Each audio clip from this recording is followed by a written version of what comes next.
ladies and gentlemen, today we are going to be talking about probably the most important thing when it comes to musky fishing is your handling and release tactics for these fish.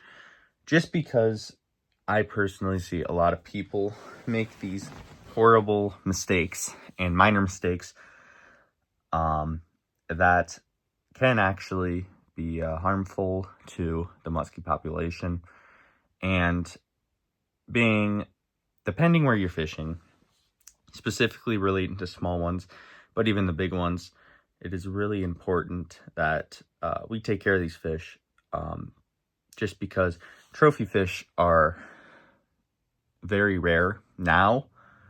I mean, they always have been, but just preserving these fish, especially because of how hard they are to catch and how long they can take to actually grow. It is very important that we respect these fish and conserve them as much as we can. So, starting off, one thing for sure that I love doing is having the players, hook cutters, and all that stuff all in the same spot. Now, I'm not gonna lie, we do a pretty bad job at this on our boat. Hook cutters are usually thrown around in the back, and players are usually up. And I got the Grabb It in my Lakewood. Usually I always run for the Grabb It just because it is the one best kind of hook remover that I've used to prevent from getting hooks in your hands. Don't ask how we figure out about that, but that is horrible way to pause a fishing trip or even end a fishing trip, is getting a hook in your hand. So when it comes to your hook removal tools, I guess I could say, it's important that you not only have great tools, it's important you know where they are too, especially in times of high adrenaline when it comes to these fish and catching them. You just kind of forget where you place stuff. So, like I said, I use the Grabb It. Man, I don't think I'll ever go back. Sure, okay, the Grabb It, it's really nice. So it can be used to hold the hooks, remove them, obviously. But I've been using them a lot, more so for removal. Now, if there's like a hook that's just horribly in this deep in the mouth, that's when I'll pull out like normal pliers, trusty old pliers. But the Grabb It, 10 out of 10. I will provide a link down below for you to go pick one up, because man, it's definitely probably the best tool we got in the boat, especially how floppy these fish can be in the net. And since we're talking about net, we're going to talk about actually what to do, where to put the fish when you net it.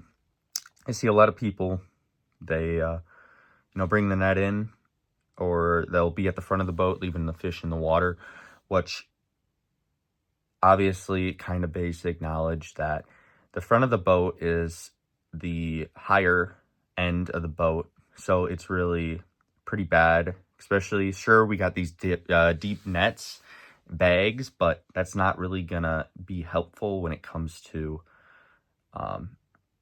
trying to preserve the fish and have them recover, because there's been times where I've seen it, people they net the fish at the front, they leave the net up there, and then the fish is headed out of water. It's just hanging. It's just a horrible thing to do, because sure, you're leaving it in the net, but is it staying in the water at that? So always bring it to the back of the boat. You see in my videos, they always get brought to the back of the boat. It's just so much easier. I find it actually easier unhooking the fish in the water. It's kind of weird. But then, you don't got to worry about a fish flying off, being in the boat, flopping around, and it can just do damage to the fish and all this other kind of bad stuff. It's just not good for the fish. So bring them to the back of the boat, unhook them there, and then leave them in the water. As I mentioned, this is really important. For my last video, you've seen that small one took off right away. More so because it was in the net in the back of the boat for probably a good 2 minutes, just sitting there and regaining its strength. And then once I do that, get the hook out, then grab the bump board, get it wet, of course, and do a quick measurement, get a picture. And it's all usually done within probably 15 seconds. I mean, it takes a while to get to know, to get used to holding these fish and doing stuff that is of that nature. It's just like doing something new, especially if you're just starting out musky fishing.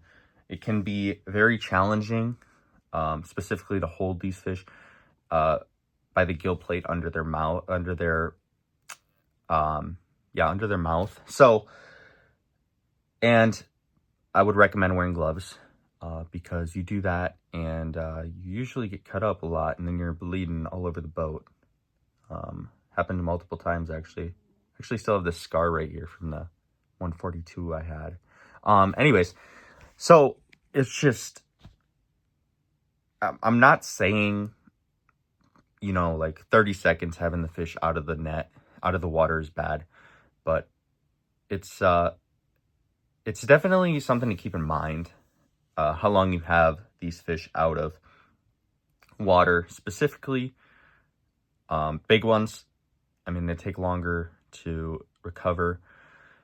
And another thing to always remember is keep their head in the wind.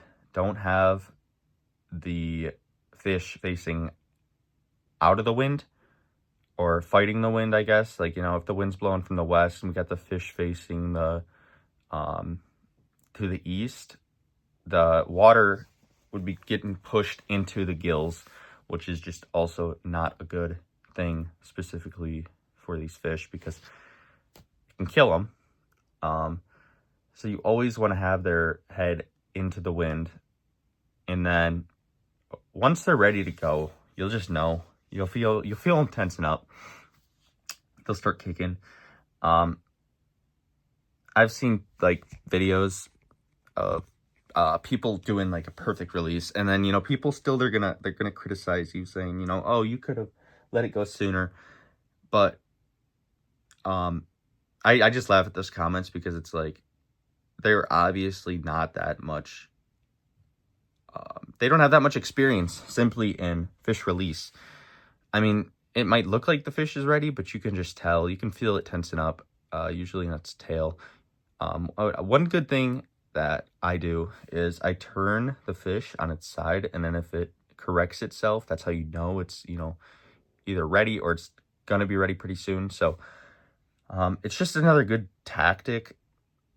You know, you don't want to hold these fish for too long in the revival process while in the water because it can just cause more stress to the fish. So it's always important to remember that when they're ready, you'll know. So, like I was saying, I just wanted to make this video quick, more so for those people with little experience in actually catching these fish, and then the handling process, which is obviously the most important part in preserving these fish. So, like I said, if you have any questions about anything when it comes to release-wise, I mean fishing-wise, feel free, leave a comment. We'll probably be making another end-of-the-year video, maybe a Q&A. I know I haven't been doing my top 5 lures, just because it's kind of been like a pattern of what's been working for me. But like I said, any questions, anything at all, leave a comment. And of course, like this video, subscribe if you did find this helpful. I try not to make too many educational videos just because they can be kind of boring, which is why I throw in videos of fish release and all that stuff, or, you know. So like I said, appreciate you guys for actually sticking around, watching this video, and I hope you guys did enjoy.